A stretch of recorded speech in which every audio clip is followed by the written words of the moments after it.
हथवा में लिहि सीता बस के डलियावा हो, फूल तोड़े चलली फुलवारी हो।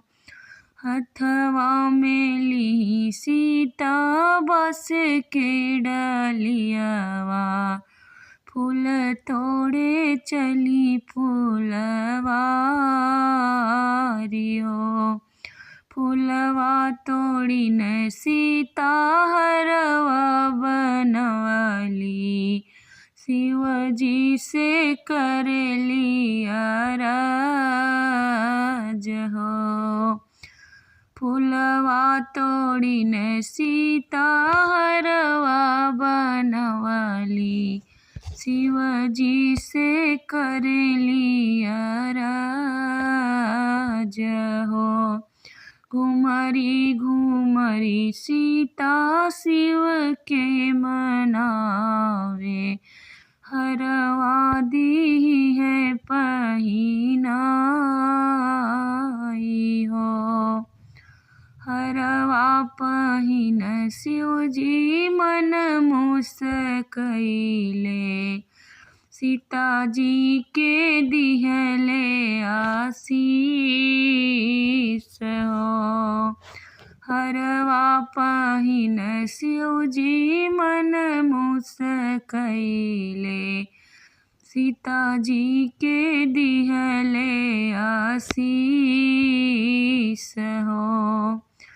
जवना मगन तू मंगबुए सीता, उहे मगन हम देव हो। इतना बचन जब सुनली है सीता, हाथ जोड़े होई गई ठाड़ हो। पहिला मगन सीता नैहरे के मांगई, पिता मांगई जनक राज हो। पहिला मगन सीता नैहरे के मांगई, पिता मांगई जनक राज हो। दूसरा मगन सीता शिव जी से मांगे, मांगेली सुनन महतारी हो। तीसरा मगन सीता ससुरा के मांगे, मंगल अयोध्या ससुराल हो। तीसरा मगन सीता ससुरा के मांगे, मंगल अयोध्या ससुराल हो।